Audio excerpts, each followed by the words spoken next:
Secret Relationships is the most toxic, deliciously meshy programming I've seen in a while in the BL space. I have seen some incredible discussions being sparked from this show. I have to delve into it, especially with the latest episode and how friggin' nuts it was.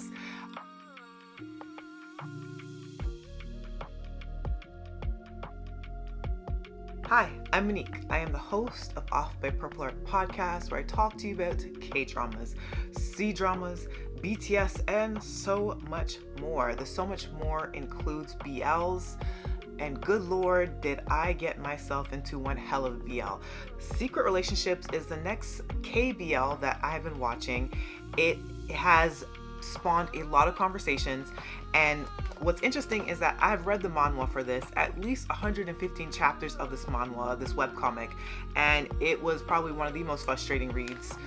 But I think the show has done a great job in condensing all of that into a 8-episode arc, because they've gotten pretty far ahead and there's so much going on. There are 4 central characters in this, and I guess you could call this a dark harem-esque show, but it touches on a lot of interesting topics that go as far in range as socioeconomic status and classism, right down to abuse and the different forms of abuse. It talks about power dynamics, absolutely talks about nature versus nurture, and how family dynamics can absolutely determine how you evolve in society, even with environmental influences outside of the family.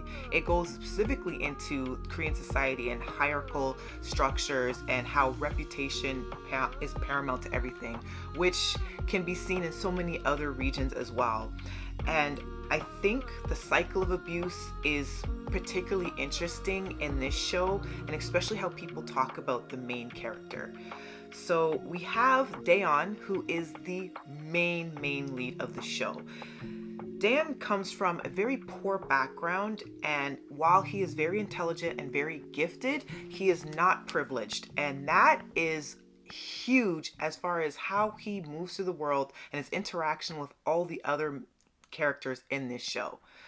We also have Sung-hian, and Sung-hian is his co-worker, who I probably will be referring to as a cinnamon roll, sometimes affectionately, sometimes sarcastically, because he's an interesting character in the mix of this. And then we have the 2 others who are probably the most controversial figures in the show, which is Jae-min and Sung-hian.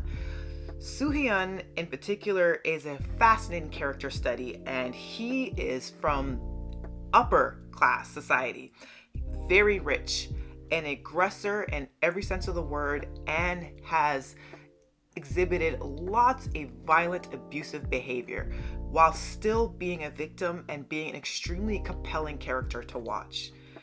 Jae-min, coming from middle class background, is probably one of the best showcases I've seen of narcissism and, on some levels, sociopathic behavior, to be frank. But all 4 of these characters, how they interact, is just so incredibly fascinating to me.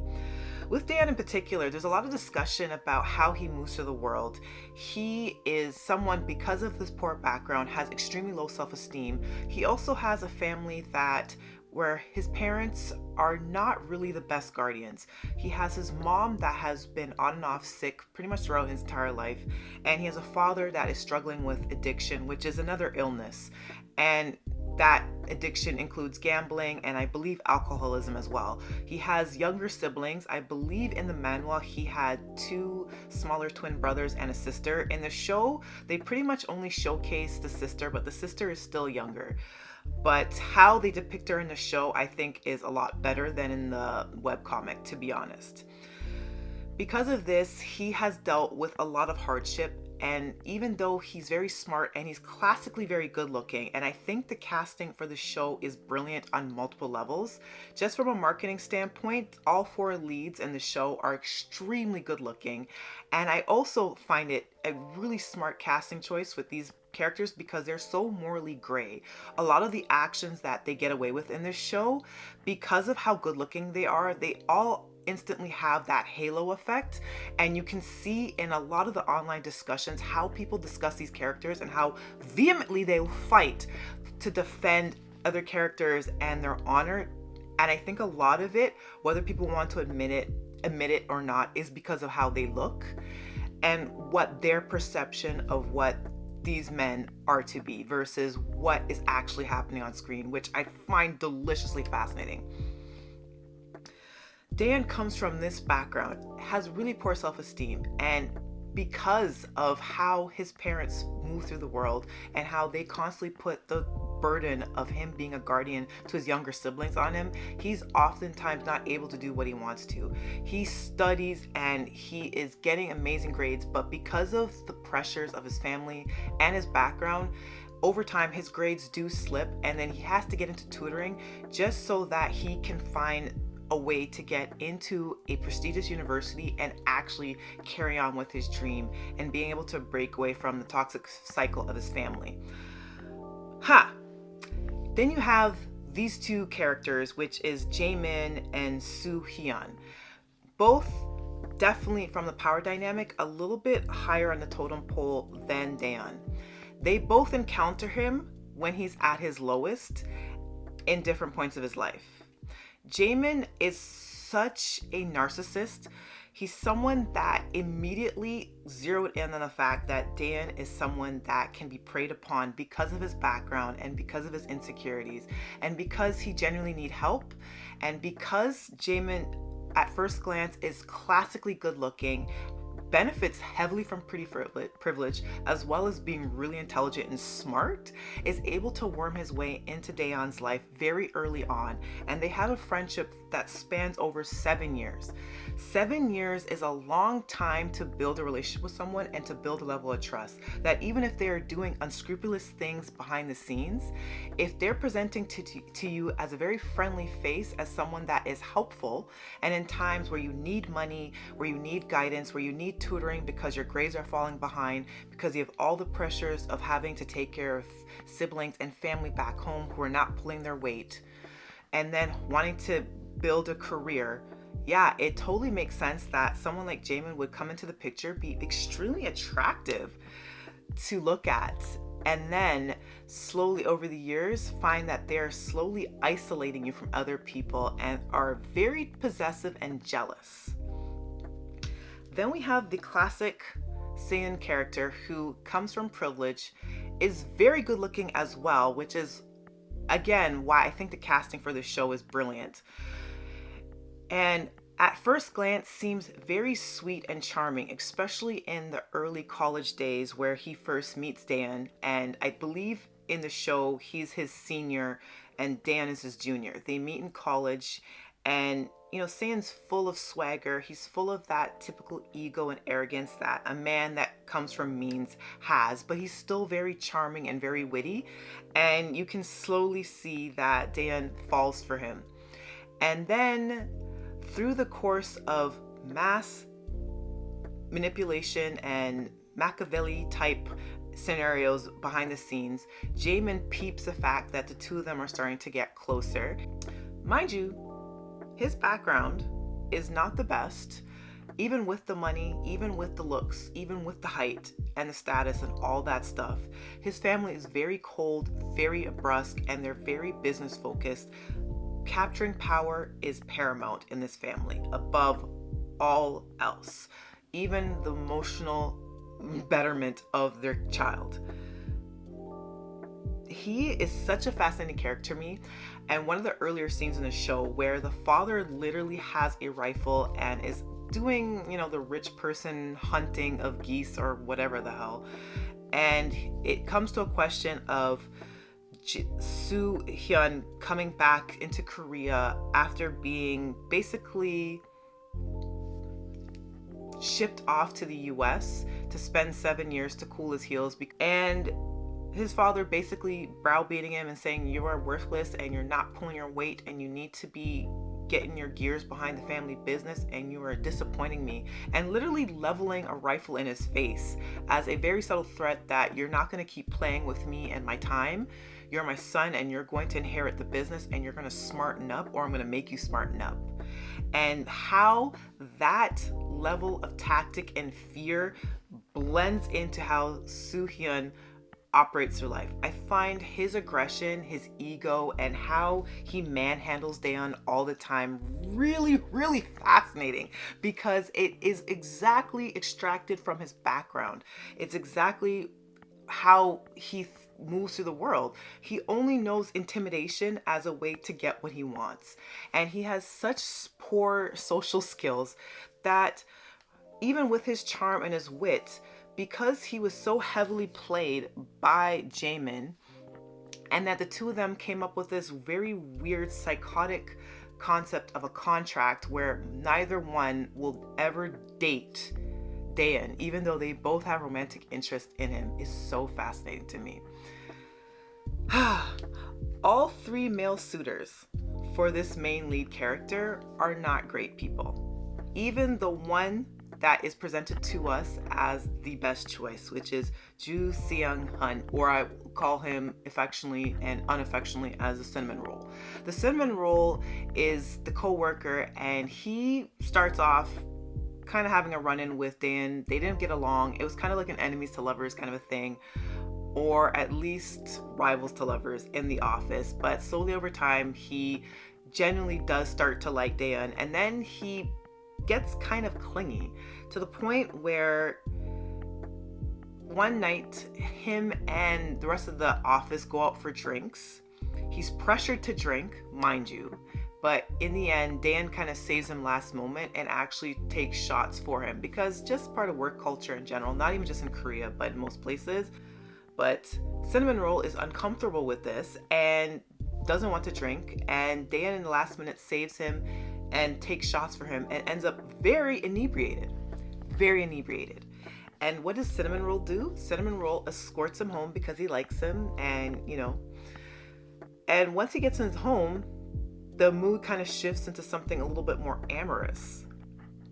And Cinnamon Roll takes it upon himself, because Daeun is flirting, to actually start reciprocating this flirting, even though one party is clearly very drunk and the other isn't. And they start making out passionately. And it would have crossed over to even more barriers. Like, it would have gone fully intimate had not Daeun in the last minute called out Jaemin's name, which kind of stopped the tracks and everything. Cinnamon Roll then gets very, very offended and essentially gives him the cold shoulder and guilt trips him for being drunk, and then making out with him and making him think and leading him on to believe that he's someone that he could potentially have a relationship with, only for him to call out another man's name in the heat of the moment. So this show, I loved from the get-go that it didn't have all white hats with one morally corrupt character. All the characters are different shades of gray. I like to think of Daeun as probably the most sympathetic character in the show, and he's the one that I empathize with the most because of his background and because of the way particularly Jae-min preyed upon him early on and knew that he was struggling with his education because of the emotional weight of everything that was happening at home, and used that as an opportunity to swipe in to innocently portray himself as a tutor to help him along in his journey, and slowly found a way to build a friendship and slowly start to employ typical abuse tactics, which is isolating you, being very controlling about who you can speak to and when, and anyone that showing any romantic interest, finding a way to poison the well so that they eventually fall out of the way. So I feel very sorry for him. I also feel sorry for the sister as well. And I think the show actually did a really great job in bringing this sister into the fold. The sister's a lot more sharp than she's in the webcomic. She's very much an enabler in the webcomic, and a lot of her actions really pissed me off. But in the show, she catches on very early that Jae-min in particular is a very suspect character, and the way he moves is very, very weird. And he has way too much information that he shouldn't have. The acting in particular from Jae-min is so, so good. I absolutely shudder when he's on screen. I think the actor is a little too good, if you know what I mean. But I think all four guys are very compelling in what they do. But Jae-min in particular, and his show of narcissism is so bone chilling. And especially with the 6th episode where he engages in self-harm to manipulate Daeun into staying because he feels that his victim is about to leave him. And probably in the whole grand scheme of things, Daeun is going to have to acquiesce and is going to have to be a caretaker to him, because it is completely frightening to have someone that you've cared about for many years do something as violently stab themselves with a dinner knife and then just left bleeding, and you're there just kind of struggling for grasp, thinking that you're finally going to break away from the cycle because you finally found out that your friend of 7+ years is very, very much an abuser and a gaslighter. Crazy stuff. Crazy stuff. But yeah, I feel like everything in the show is so fascinating, even down to discussion of how Sung-hian moves. I find everyone saying that if it wasn't for Jae-min and his manipulations, that Sung-hian and Daeun could have had this beautiful relationship, and I really don't agree. Even in the earlier instances of their friendship, even with the more lighter bantering moments, there were still some moments of aggression. Even him kind of throwing him up against the bookcase in like the latest episode and him presenting him with the ring, to me was like a little bit red flag behavior. And obviously in the present tense, even with the manipulation, even with the family pressures and how his family treats him and how they use absolutely fear as an intimidation tactic, he is still an adult man, and the way he grabs, scratches, yells, screams, throw things in Daeun's general vicinity, to me is nothing really to root for. I can also be messy and admit that the two actors look phenomenal together. Like Daeun and Sung-hian look phenomenal. I think out of all the pairings, even though the acting is amazing across the board, I think they have the most physical chemistry. Like, I'm very captivated watching their scenes, and the kissing was very in your face, but I also recognize that it was coercion and it was abuse.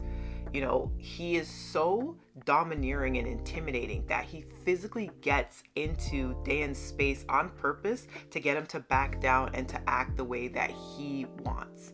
Even with him separating him from Cinnamon Roll, pulling him into the apartment, aggressively kissing up on him, and then saying, "You will never look at him like that in my general vicinity ever again."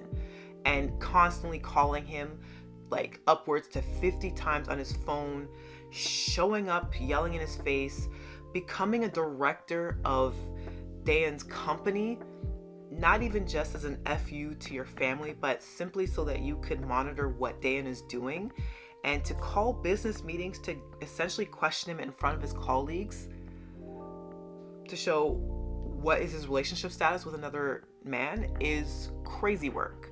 So as fascinating as a character as he is, as charismatic as he can be, I still see him for the problematic red flag that he is. All in all, this show is an amazing meld of just all sorts of different types of cycles of abuse, cycles of trauma, you know, family relationships, all that just melded up into a very toxic mess that is this show. I think with the source material, the show and the writers have done a great job in condensing a lot of chapters into eventually an 8-episode structure, because I've only seen up to episode 6 at the time of me recording this. Very long-winded podcast. But I will say that I think this show would have been one that would really have benefited from like even a 12 episode structure. There's a lot more room to like spread things out and not just have Jaemin's mask fall as quickly as it did in the show, even though I understand why, because it needs to get to the point sooner than later. Even showing more of Soo-hyun's background with Dan and his eventual fall into madness, especially with the 7-year separation that they had going into from college into like now their adult life. All that stuff could have probably been spaced out a bit more, but because this is a BL, because it's made in Korea, and because of the conservative nature of Korea, and I understand BL projects in general have a hard time getting funding, and especially in Korean society it gets a hard time getting funding, and even when there's big ones like Love in a Big City, there can be extraordinary amounts of backlash. So these productions, it's hard to even get them greenlit and on the air, much less get long episode orders. But this show is so good at what it does, I really genuinely wish it got more episodes. I also kind of wish in hindsight that I didn't read the manhwa prior to watching the show, because what Jae-min pulled in the last episode would have had me gagged. Even me knowing that he was going to do that still had me on tenterhooks. Like, the show keeps you very much engaged and intense.